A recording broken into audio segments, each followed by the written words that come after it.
ونستغفره ونؤمن به ونتوكل عليه ونعوذ بالله من شرور أنفسنا ومن سيئات أعمالنا من يهد الله فلا مضل له ومن يضلل فلا هادي له ونشهد أن لا إله إلا الله وحده لا شريك له ونشهد أن سيدنا ونبينا ومولانا محمدا عبده ورسوله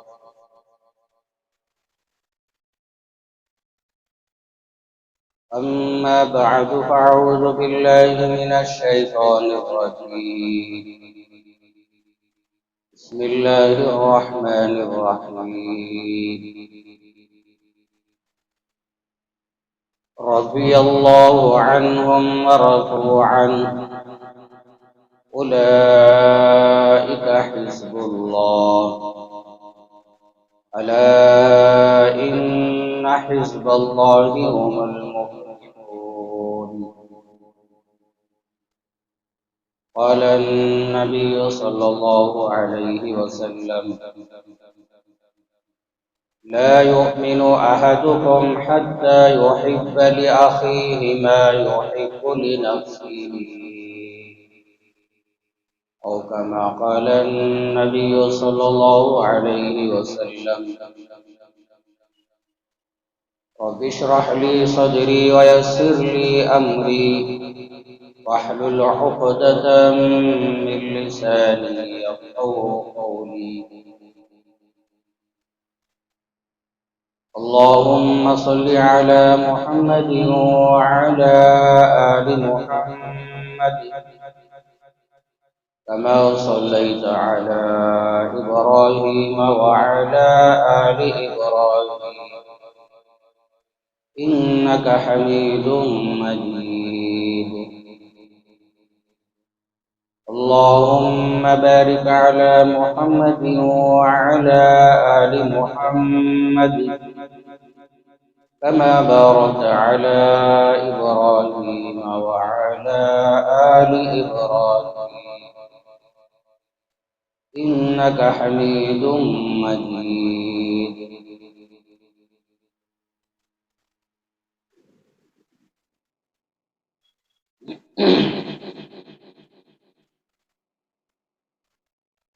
سامعين إكرام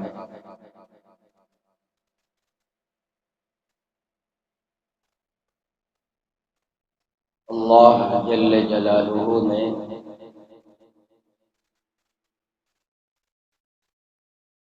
میری آپ کی اور ساری انسانیت کی ہدایت کے لیے، تربیت کے لیے، اصلاح کے لیے امام الانبیاء، سید الانبیاء، خاتم الانبیاء محمد رسول اللہ صلی اللہ علیہ وسلم کو روانہ فرمایا۔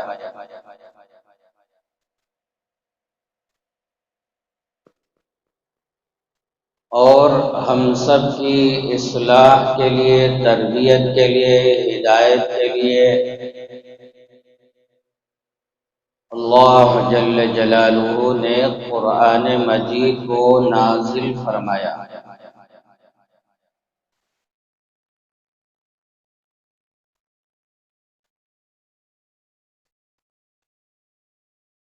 قرآن مجید میں اللہ جل جلالہ نے کئی جگہوں میں بیان فرمایا وَآمِنُوا بِاللَّهِ وَرَسُولِهِ،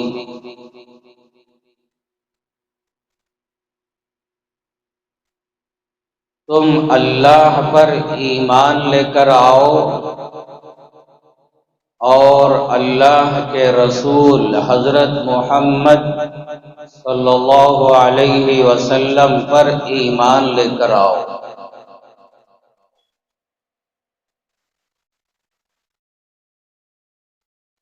اللہ پر اور اللہ کے رسول پر ایمان لانا فرض عین ہے۔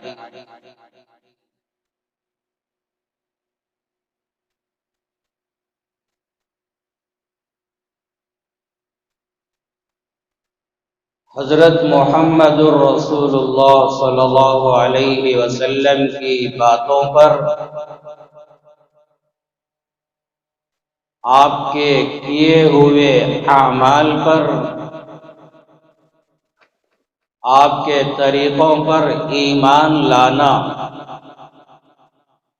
اور آپ کی باتوں کو، آپ کے اعمال کو، آپ کے طریقوں کو دل سے ماننا،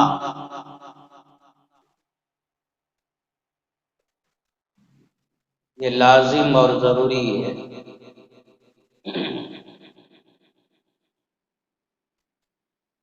اللہ کے نبی علیہ السلام نے جو جو باتیں بیان فرمائی وہ ساری امت کے لیے بیان فرمائی۔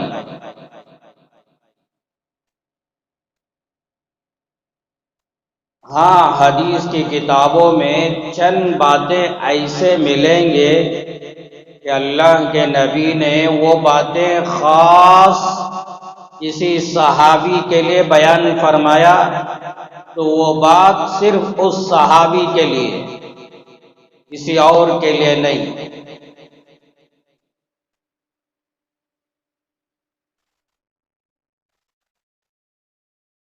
ایک مرتبہ اللہ کے نبی علیہ السلام نے ایک صحابی سے بیان فرمایا جن کا نام میں بھول رہا ہوں،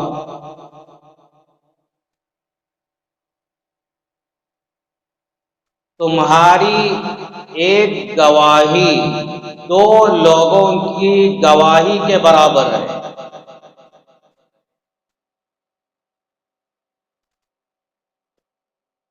کوئی چوری کر لیا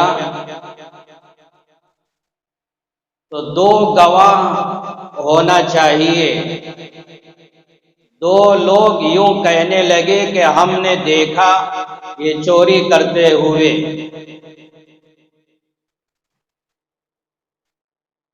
دو لوگوں کی گواہی کو قبول کیا جائے گا۔ اگر کوئی صرف ایک آدمی کہنے لگا کہ میں نے دیکھا، ایک آدمی کی گواہی پر سزا لاگو نہیں کی جائے گی۔ نکاح میں دو گواہ ہونا ضروری، صرف ایک گواہ قابل قبول نہیں۔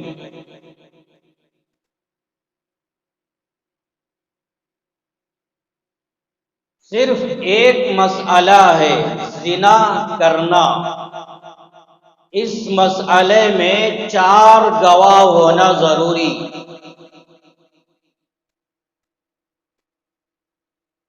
اگر 3 لوگوں نے آ کر کہا کہ ہم نے دیکھا، اسلامی حکومت رہی صرف 3 لوگوں کی گواہی کی بنیاد پر اسے سزا نہیں دی جائے گی، بلکہ یہ 3 لوگوں نے جو گواہی دی ان کو سزا دی جائے گی۔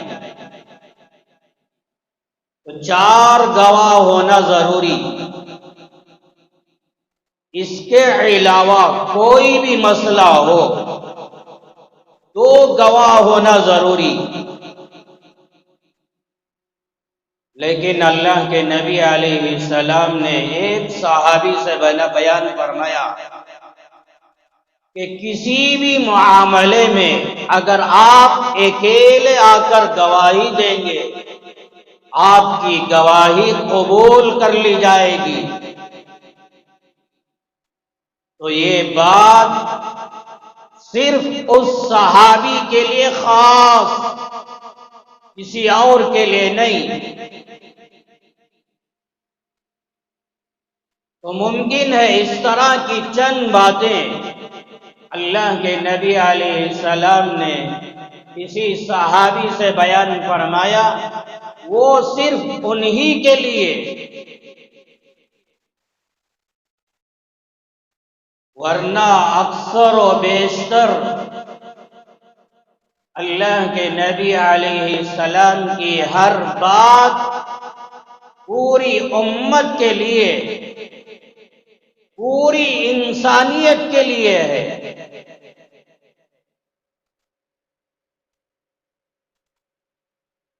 اللہ کے نبی علیہ السلام نے ایک صحابی سیدنا ابو جریح جابر بن سلیم رضی اللہ عنہ سے بیان فرمایا، لا تسبن احدا،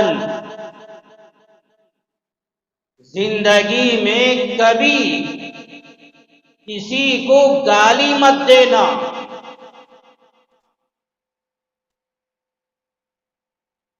تو یہ بات صرف اس صحابی کے لیے نہیں ہے، بلکہ پوری امت کے لیے ہے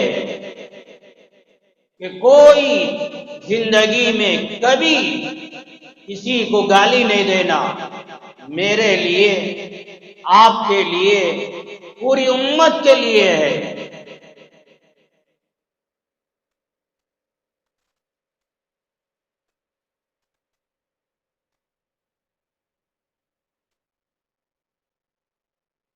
میں بتانا یہ چاہتا ہوں، اللہ کے نبی علیہ السلام نے جو جو باتیں صحابہ سے بیان فرمایا، آپ کی ہر بات پوری امت کے لیے ہے۔ اور اللہ کے نبی علیہ السلام نے جن جن کاموں سے، جن جن اعمال سے صحابہ کو روکا، وہ پوری امت کے لیے ہے، پوری انسانیت کے لیے ہے۔ فآمنوا باللہ ورسولہ، اللہ یہی بیان فرماتا ہے، اللہ پر ایمان لے کر آؤ، اور اللہ کے نبی علیہ السلام کی نبوت پر، ان کی رسالت پر، اور ان کی ہر بات پر، ان کے ہر طریقے پر ایمان لے کر آؤ، تمہارے لیے ضروری۔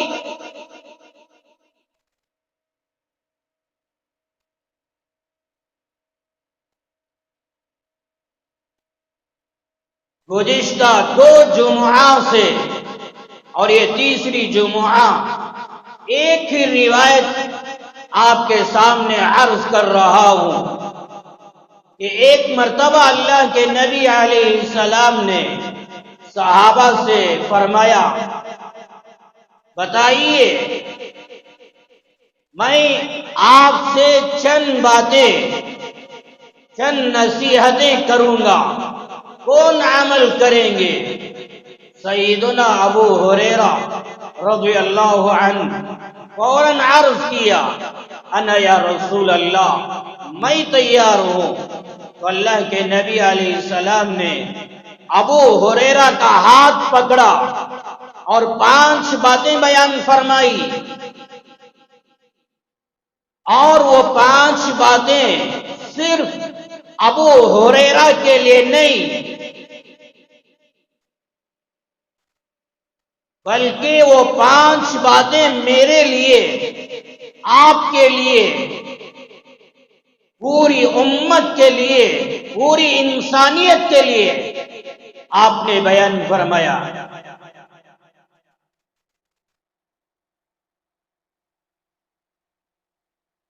پہلی بات آپ نے بیان فرمایا، اتق المحارم تکن عابد الناس،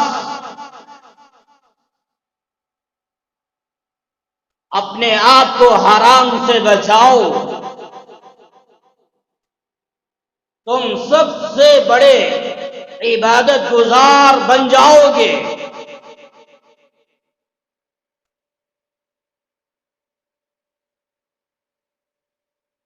اللہ نے اور اللہ کے نبی نے جن اعمال سے روک دیا، منع کر دیا، ان تمام کاموں سے، ان تمام برے اعمال سے اپنے آپ کو بچانا ضروری۔ اللہ نے قرآن میں کہا وَلَا تَمْشِ فِي الْأَرْضِ مَرَحًا، زمین میں اکڑ کے، غرور سے، تکبر سے، انانیت سے مت چلو۔ تو زمین میں اکڑ کے چلنا، گھمنڈ سے چلنا حرام۔ اپنے آپ کو بچاؤ۔ اللہ نے قرآن میں کہا وَلَا تَقُلْ لَهُمَا اُفٍّ وَلَا تَنْهَرْهُمَا، یہ تمہارے ماں باپ، ان سے اف بھی مت کہو، اور یہ تمہارے ماں باپ ان سے جھڑک کے، غصے سے، تانتے ہوئے بات مت کرو۔ تو اپنے ماں باپ سے جھڑک کے بات کرنا، بے ادبی سے بات کرنا، بے عزتی سے بات کرنا، یہ حرام۔ اپنے آپ کو بچاؤ۔ اللہ نے قرآن میں کہا وَلَا تُسْرِفُوا، فضول خرچی مت کرو، وَلَا تُبَذِّرْ تَبْذِيرًا، قرآن میں اللہ نے کہا بے جا اپنا مال خرچ مت کرو، اسراف، فضول خرچی مت کرو۔ فضول خرچی کرنا حرام۔ اپنے آپ کو بچاؤ۔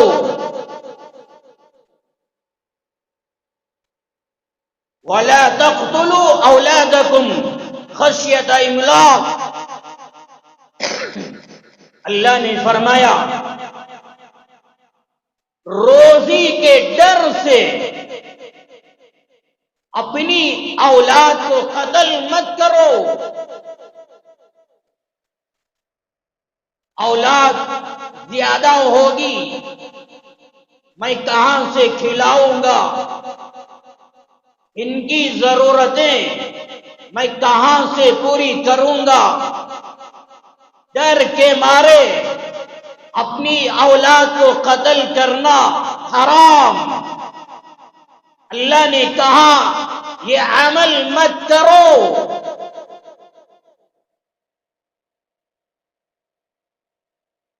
وَلَا تَنْقُصُوا الْمِكْيَالَ وَالْمِيزَانَ، قرآن میں اللہ نے کہا ناپ تول میں کمی کر کے بیچا مت کرو،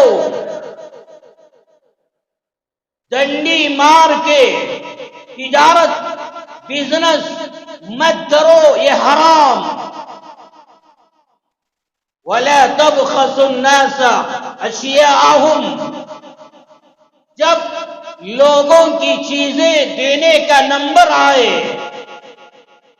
لوگوں کی چیزیں دیتے ہوئے ان چیزوں میں کمی مت کرو، یہ حرام۔ وَيْلٌ لِّلْمُطَفِّفِينَ الَّذِينَ إِذَا اكْتَالُوا عَلَى النَّاسِ يَسْتَوْفُونَ وَإِذَا كَالُوهُمْ أَوْ وَزَنُوهُمْ يُخْسِرُونَ، اللہ نے بیان فرمایا تباہی ہے، بربادی ہے ان لوگوں کے لیے جو ناپ تول میں کمی کرتے ہیں، ڈنڈی مارتے ہیں، جب لوگوں سے لینے کا نمبر آتا ہے برابر تول کر مکمل لیتے ہیں۔ جب لوگوں کو دینے کا نمبر آتا ہے تو دینے میں چوری کرتے ہیں، ڈنڈی مارتے ہیں۔ ایسے لوگوں کے لیے تباہی ہے، بربادی ہے۔ تو ایسا بزنس کرنا، ایسی تجارت کرنا یہ حرام سے اپنے آپ کو بچائیے۔ یا ایھا الذین آمنوا لا تاکلوا اموالکم بینکم بالباطل۔ اے ایمان والو، لوگوں کا مال، لوگوں کی چیزیں باطل طریقے سے، ناحق طریقے سے دوسروں کے مالوں پر، دوسروں کی چیزوں پہ قبضہ کر کے مت کھایا کرو۔ یہ حرام سے اپنے آپ کو بچائیے۔ قرآن مجید کا 4واں پارہ سورۃ النساء میں اللہ نے بیان فرمایا، یا ایھا الذین آمنوا لا یحل لکم ان ترثوا النساء کرہا۔ اس آیت کی تفصیل میں میں نہیں جاؤں گا، آپ اتنا سمجھ جائیے کہ عورتوں کا مال حرام طریقے سے مت کھائیے۔ جوڑے کے نام پر، جہیز کے نام پر، فلاں کے نام پر عورتوں سے مال لے کے مت کھائیے۔ یہ حرام سے اپنے آپ کو بچائیے۔ یا ایھا الذین آمنوا انما الخمر والمیسر والانصاب والازلام۔ اللہ نے بیان فرمایا، اے ایمان والو، شراب پینا حرام، جوا بازی، سٹا بازی کھیلنا یہ حرام، پتے کھیلنا یہ حرام، اور مٹکا بازی یہ حرام۔ جو کولار میں چل رہا ہے، یہ مٹکا کھیلنے والا، فلاں چٹا بازی کرنے والا، فلاں جوا بازی کرنے والا، فلاں یہ عمل کرنے والا، یہ شراب پینا، یہ فلاں دھندے کرنا، یہ سب حرام۔ قرآن مجید کا 7واں پارہ دوسرا رکوع میرے رب نے یہ تمام چیزیں بیان فرمایا۔ شراب حرام، سٹا بازی حرام، جوا بازی حرام، مٹکے کھیلنا حرام، پتے کھیلنا حرام۔ یہ سب گندے اعمال، اپنے آپ کو بچائیے۔ یہ حرام چیزیں اپنے آپ کو بچائیے۔ اللہ نے فرمایا، یا ایھا الذین آمنوا لا تاکلوا الربا اضعافا مضاعفا۔ اے ایمان والو، سنگے میں جانا، انٹرسٹ میں جانا، سود میں جانا، فنڈوں میں جانا، چٹھیوں میں جانا، یہ سب حرام۔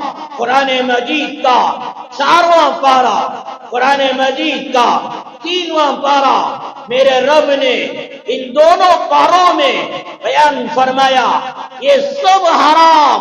یہ حرام دھندوں سے اپنے آپ کو بچائیے۔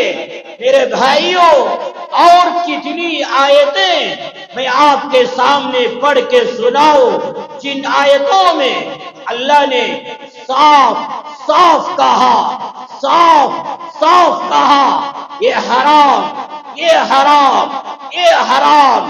اور میں کتنی حدیثیں آپ کے سامنے بیان کروں، جن حدیثوں میں امام الانبیاء، سید الانبیاء، خاتم الانبیاء محمد الرسول اللہ صلی اللہ علیہ وسلم نے صاف صاف بیان فرمایا، یہ عمل حرام، یہ کام کرنا حرام، یہ بولنا حرام، یہ کرنا حرام۔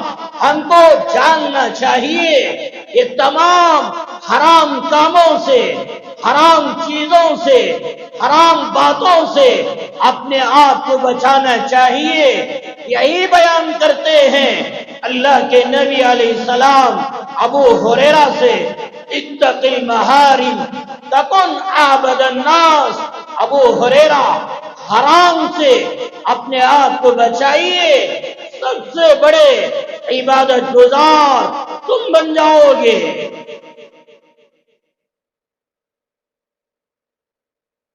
دوسری بات بیان فرمائی، وَارْضَ بِمَا قَسَمَ اللَّهُ لَكَ تَكُنْ أَغْنَى النَّاسِ۔ ابو ہریرہ اللہ جو دے جس حال میں رکھے اللہ سے راضی ہو جائیے، تم لوگوں سے بے نیاز ہو جاؤ گے۔ مالداری یہ نہیں کہ میں بنگلوں کا مالک، میں جائیداد پراپرٹی کا مالک، مالداری یہ نہیں میں کروڑوں بینک بیلنس کا مالک، مالداری یہ نہیں ہے میرے پاس کروڑوں روپیہ موجود ہے۔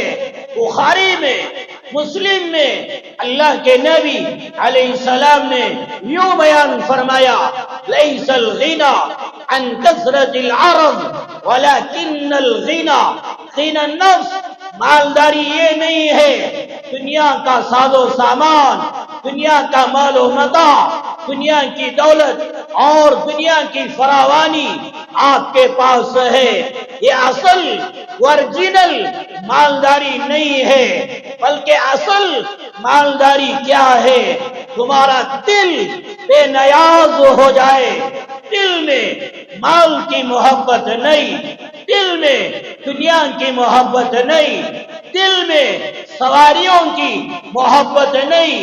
میں بنگلوں کا مالک مگر میرے دل میں بنگلوں کی محبت نہیں، میرے پاس سینکڑوں سواریاں مگر میرے دل میں سواریوں کی محبت نہیں، میرے پاس کروڑوں روپیہ موجود ہے مگر میرے دل میں مال کی محبت نہیں، پیسوں کی محبت نہیں، میرا دل بے نیاز ہے۔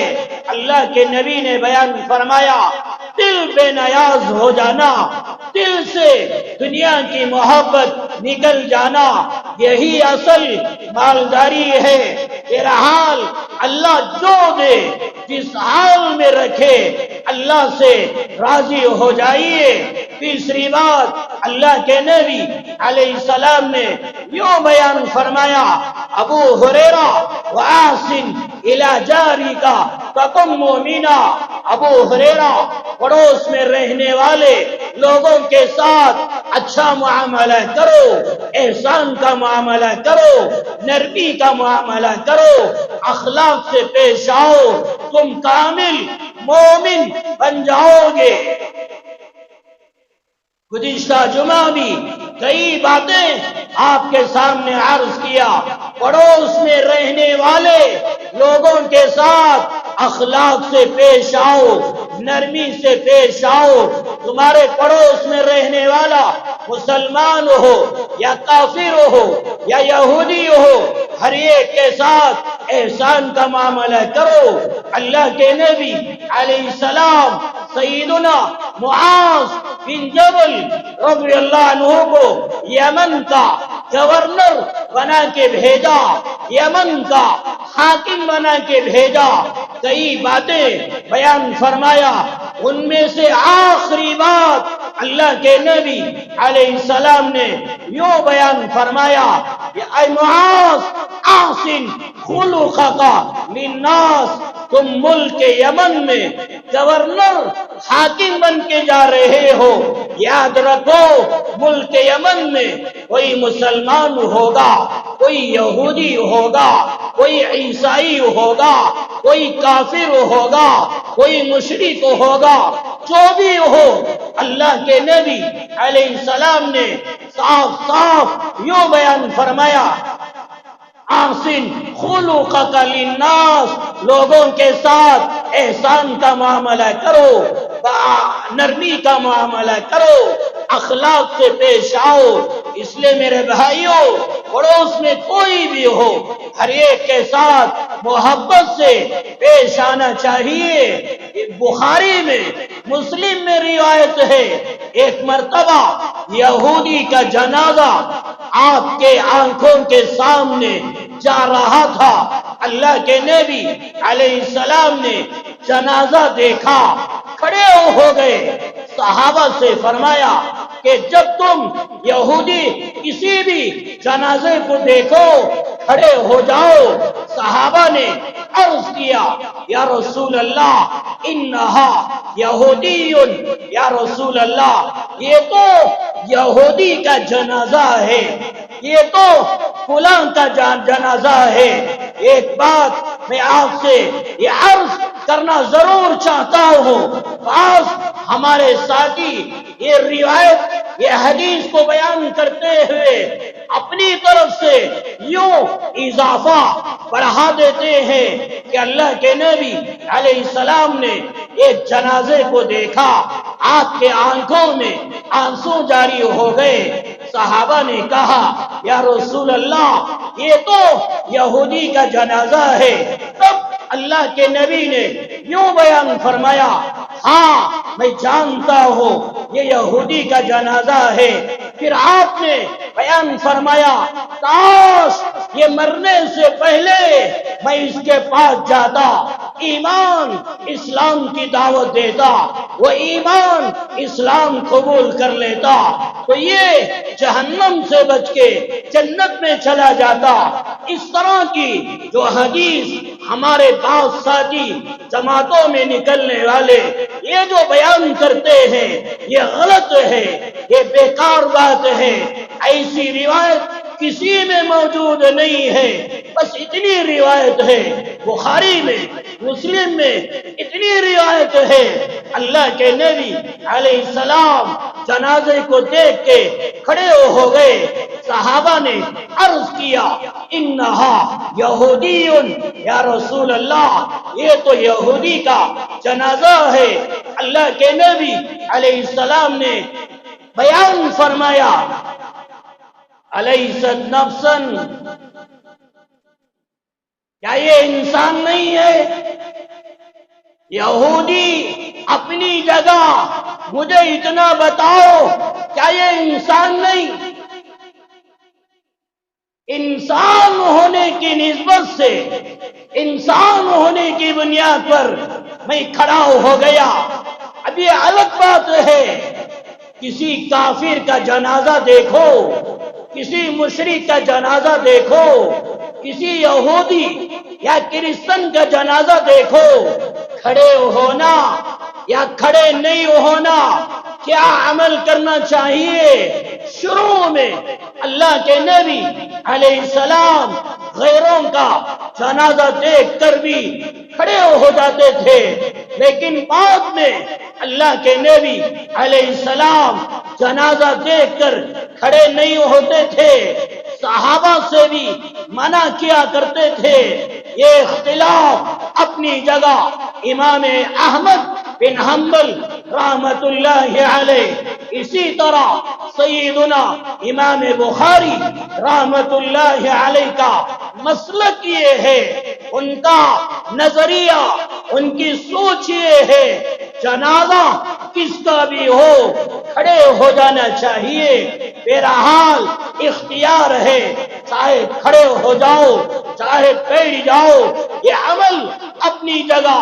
مجھے بتانا یہ تھا ایک یہودی کا جنازہ دیکھ کر اللہ کے نبی علیہ السلام کھڑے ہو گئے. انسان ہونے کے ناطے پڑوس میں رہنے والا مسلمان، پڑوس میں رہنے والا کافر، پڑوس میں رہنے والا یہودی، کوئی بھی ہو، اس کا دھرم کوئی بھی ہو، ہر ایک کے ساتھ احسان کا معاملہ کرو، اخلاق کا معاملہ کرو، نرمی کا معاملہ کرو. قرآن مجید کے اندر 5واں پارہ میرے رب نے بیان فرمایا وَاعْبُدُوا اللَّهَ وَلَا تُشْرِكُوا بِهِ شَيْئًا. بڑی لمبی آیت ہے. اس آیت کے درمیان میں 3 لفظ ہیں وَالْجَارِ ذِي الْقُرْبَى، ایک لفظ وَالْجَارِ ذِي الْقُرْبَى، دوسرا لفظ وَالْجَارِ الْجُنُوبِ، اور تیسرا لفظ وَالصَّاحِبِ بِالْجَنبِ. میرے بھائیوں دل کے کانوں سے سنو، علماء نے بیان فرمایا وَالْجَارِ ذِي الْقُرْبَى سے مطلب یہ ہے تمہارے پڑوس میں رہنے والا بالکل قریب رہتا ہے، اس کا گھر تمہارے گھر سے لگا ہوا، اس کا گھر تمہارے گھر کے بالکل قریب، یہ قریب میں رہنے والا پڑوسی، احسان کا معاملہ کرو، اخلاق سے پیش آؤ۔ والجار الجنوبی مطلب یہ ہے کوئی تمہارا پڑوس میں رہنے والا دور رہتا ہے، دوسری گلی میں، تیسری گلی میں، یا یہ کہ تمہارے گھروں سے اس کا گھر 15 گھروں کے بعد، 10 گھروں کے بعد، 20 گھروں کے بعد دور رہنے والا تمہارا پڑوسی، اللہ نے بیان فرمایا قریب کا رہنے والا پڑوسی ہو یا دور کا پڑوس میں رہنے والا ہو، کوئی بھی ہو، ہر ایک کے ساتھ احسان کا معاملہ کرو، نرمی کا معاملہ کرو۔ سیدنا عبداللہ بن عباس رضی اللہ عنہما جو پورے صحابہ میں سب سے زیادہ قرآن کو جاننے والے، قرآن کا علم رکھنے والے، سیدنا عبداللہ بن عباس رضی اللہ عنہما یوں بیان فرماتے ہیں والجار ذی القربہ، اس سے وہ پڑوسی مراد ہے جو پڑوس بھی ہے، رشتہ دار بھی ہے۔ یوں سمجھیے تمہارے پڑوس میں رہنے والا تمہارا ماموں ہے، تمہاری خالہ ہے، تمہارا تایا ہے، تمہارا چچا ہے، ایک تو رشتہ دار بھی ہے، دوسرا پڑوس میں بھی ہے۔ اللہ نے فرمایا ان کے ساتھ احسان کا معاملہ کرو۔ والجار الجنوبی، ایک پڑوس میں رہنے والا وہ ہے، پڑوس میں ہے مگر رشتہ دار نہیں ہے، تمہارا خون الگ، اس کا خون الگ، رشتہ داری کوئی نہیں ہے مگر پڑوس میں رہتا ہے۔ عبداللہ بن عباس نے بیان فرمایا پڑوس میں رہنے والا، پڑوس میں رہنے والا رشتہ دار ہو یا رشتہ دار نہ ہو، ہر ایک کے ساتھ احسان کا معاملہ کرو، نرمی کا معاملہ کرو۔ آگے بیان فرمایا والجار ذی القربہ، پڑوس بھی ہے، رشتہ دار بھی ہے، مسلمان بھی ہے، تین چیزیں شامل ہو گئی، پڑوس میں رہنے والا، رشتہ دار رکھنے والا اور مسلمان ایمان رکھنے والا، ان کے ساتھ احسان کا معاملہ کرو، نرمی کا معاملہ کرو۔ سمجھو میں کیا پیغام دینا چاہتا ہوں، میں کیا سمجھانا چاہتا ہوں۔ ایک وہ جو پڑوسی بھی ہے، رشتہ دار بھی ہے، مسلمان بھی ہے، اس کے ساتھ نرمی کا معاملہ کرو، احسان کا معاملہ کرو۔ والجار الجنوبی، ایک پڑوسی وہ ہے پڑوس میں ہے اور رشتہ دار نہیں ہے مگر غیر مسلم ہے، کافر ہے، مشرک ہے، یہودی ہے، کوئی دلت ہے، پڑوس بھی ہے لیکن ایمان نہیں ہے مگر پڑوسی ہے، کافر ہے۔ بیان فرمایا جو بھی ہو ہر ایک کے ساتھ احسان کا معاملہ کرو، نرمی کا معاملہ کرو۔ یہ مت دیکھو کہ پڑوس میں رہنے والا فلاں، یہ مت دیکھو، بس یہ دیکھو تمہارے پڑوس میں رہنے والا انسان ہے، ہر ایک کے ساتھ احسان کا معاملہ کرو۔ آگے اللہ نے قرآن میں بیان فرمایا والصاحب بالجنب، ہم پہلو ساتھی چند لمحوں کے لیے، چند منٹ کے لیے، چند ساعتوں کے لیے تمہارے پڑوس میں رہ گیا، اس کے ساتھ بھی نرمی کا معاملہ کرو۔ کیا مطلب چند لمحوں کے لیے آپ کا پڑوس ہو گیا؟ مثال کے طور پر آپ بھی بنگلور جانا اور کوئی اور بھی بنگلور جانا، بس کے انتظار میں، بس اسٹاپ پہ کھڑے ہوئے، آپ بھی کھڑے ہوئے، آپ کے پڑوس میں کوئی اور بھی کھڑا ہوا، چند لمحوں کے لیے بس کے انتظار میں بس آئے گی، آپ سوار ہو جائیں گے یا وہ سوار ہو جائے گا۔ یہ چند لمحوں کا پڑوسی اللہ نے بیان فرمایا، یہ چند لمحوں کا پڑوسی ہے۔ بس کے انتظار میں، ریل کے انتظار میں، ہوائی جہاز کے انتظار میں آپ پڑوس میں مل کے بیٹھے ہوئے، مل کے کھڑے ہوئے، اللہ نے فرمایا ان کے ساتھ بھی احسان کا معاملہ کرو، نرمی کا معاملہ کرو، یہ عمل مت کرو بس کے انتظار میں، ریل کے انتظار میں، کسی اور کے انتظار میں چند لمحوں کے لیے آپ کھڑے ہوئے۔ آپ کو عادت ہے بیڑی کا استعمال، سگریٹ کا استعمال، آپ کھڑے ہو کے سگریٹ کا استعمال، بیڑی کا استعمال کر رہے ہیں۔ یہ چند لمحوں کا پڑوسی وہ کھڑا ہوا ہے، آپ کے دھواں سے اسے تکلیف پہنچ رہی ہے، یہ حرام ہے۔ اللہ نے فرمایا یہ چند لمحوں کا پڑوسی، نرمی سے پیش آؤ، اپنے کسی عمل سے اسے تکلیف مت پہنچاؤ۔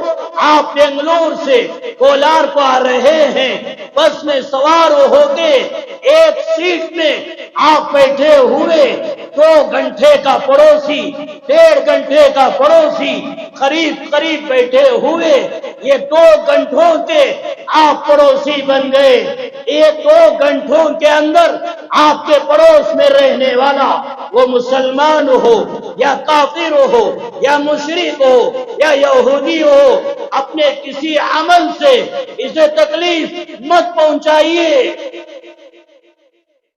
ہوائی جہاز میں سوار ہو گئے، آپ جدہ جا رہے ہیں، آپ کے پڑوس میں رہنے والا وہ کافر، وہ مشرک، وہ یہودی، وہ ہندو، وہ بھی جدہ جا رہا ہے، ایک ساتھ سوار ہو گئے، بازو بیٹھے ہوئے، 5-6 گھنٹے کے آپ پڑوسی بن گئے۔ اللہ نے فرمایا وَالصَّاحِبِ بِالْجَنْبِ، یہ چند گھنٹوں کے پڑوسی اپنے کسی عمل سے پڑوس میں رہنے والے کو تکلیف مت پہنچائیے۔ یہ ہے اسلام، یہ ہے ہمارا دھرم۔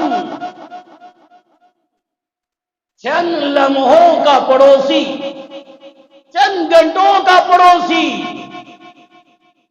تکلیف پہنچانا حرام، اور یہ ہمارے پڑوسی زندگی پر ساتھ رہنے والے، میرا گھر فلاں کا گھر، آپس میں ملے ہوئے، میرے اخلاق سے وہ راضی نہیں، ان کے اخلاق، ان کے اعمال سے میں راضی نہیں۔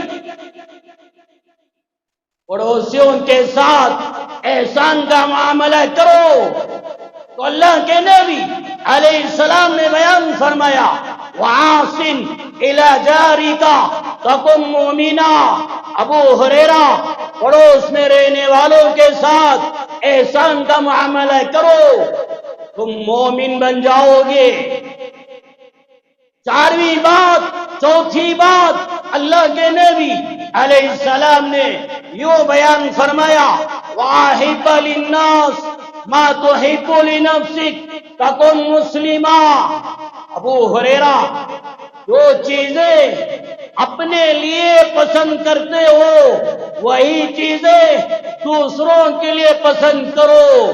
یہ صفت، یہ مزاج، یہ عادت تمہارے اندر آ جائے گی، تم کامل مسلمان بن جاؤ گے۔ میں سکون سے رہنا، میں امن سے رہنا، میں اطمینان سے رہنا، میں خاص گھر میں رہنا، میں صحت سلامتی کے ساتھ رہنا،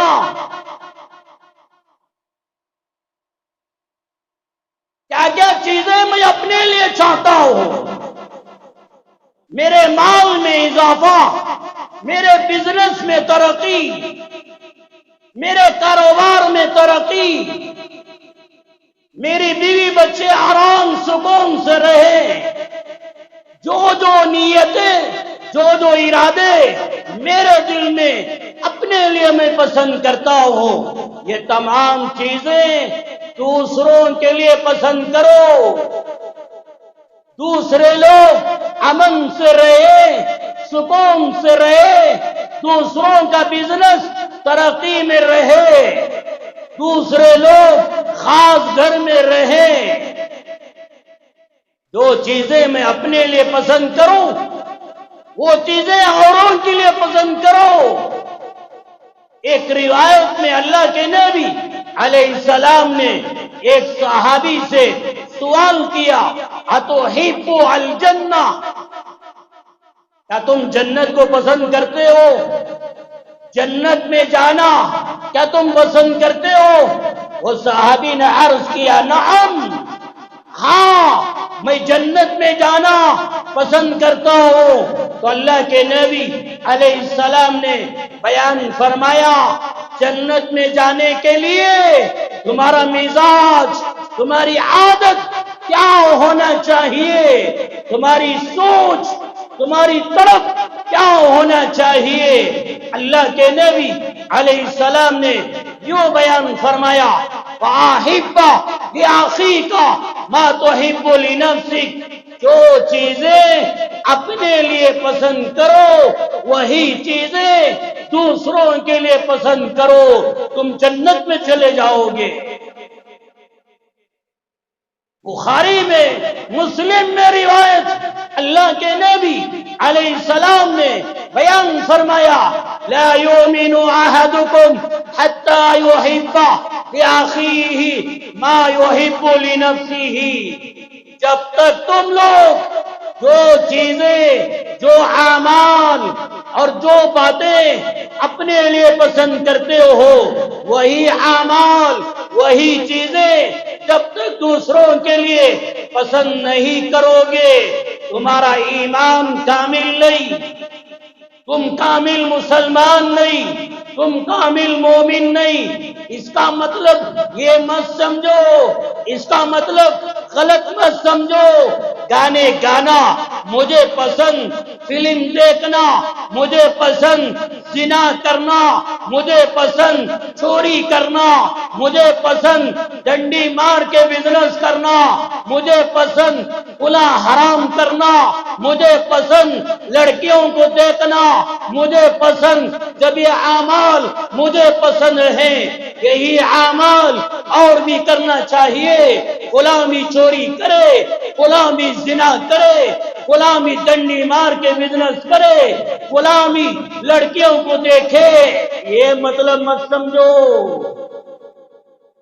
خیر کے اعمال، وہ اعمال، وہ باتیں، وہ چیزیں، وہ صفات جس کے اندر اللہ نے دنیا، قبر، آخرت کی کامیابی رکھا، دنیا، قبر، آخرت کی عزت کو رکھا.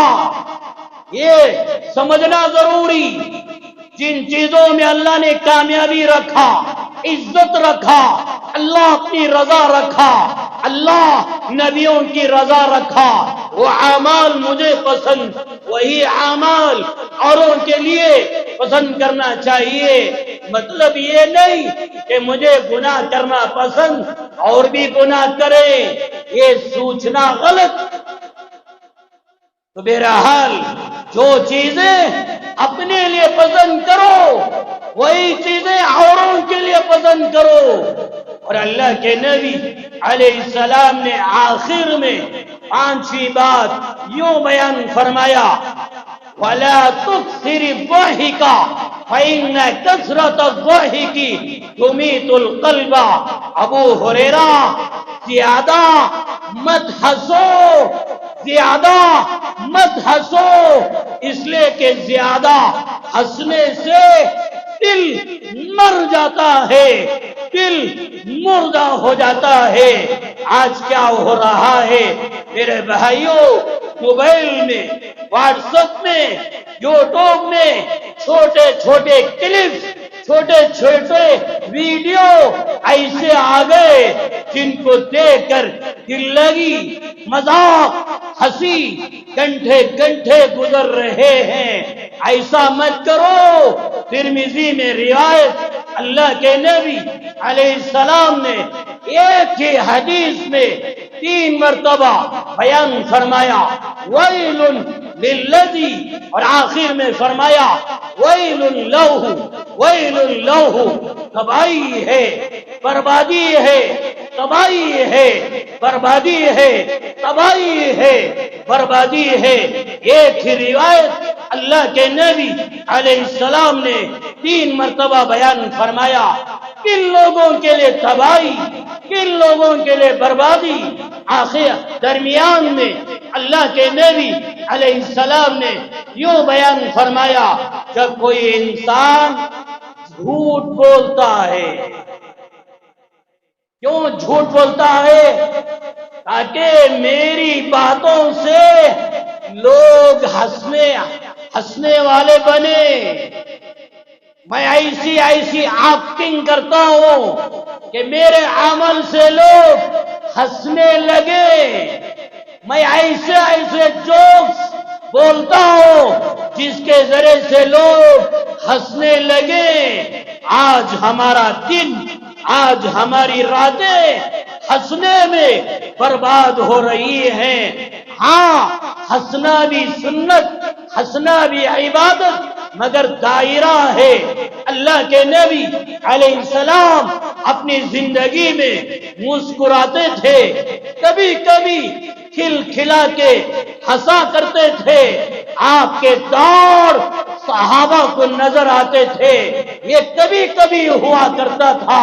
حدود میں رہ کر آپ بھی ہنسو، ماں باپ کے ساتھ رہ کے ہنسا کرو، شوہر بیوی کے ساتھ رہ کے ہنسا کرو، ماں باپ اولاد کے ساتھ بیٹھ کے ہنسا کرو، ایسی باتیں کرو تمہارے سامنے تمہاری ماں ہنسنے لگے، تمہارا باپ مسکرانے لگے، تمہارے اعمال سے تمہاری بیوی مسکرانے لگے، تمہارے اعمال، تمہاری باتوں سے تمہاری اولاد مسکرانے لگے۔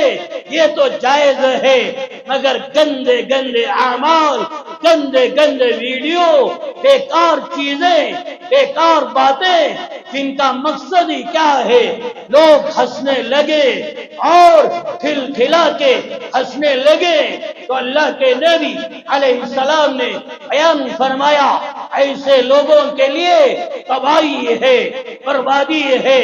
ایک روایت میں اللہ کے نبی علیہ السلام سیدنا ابو ذر غفاری رضی اللہ عنہ سے بیان فرمایا، ابو ذر زیادہ مت ہنسا کرو، ایک تو یہ تمہارا دل مر جائے گا، مردہ ہو جائے گا، اور دوسرا یہ تمہارے چہرے کی رونق، تمہارے چہرے کی رونق ختم ہو جائے گی۔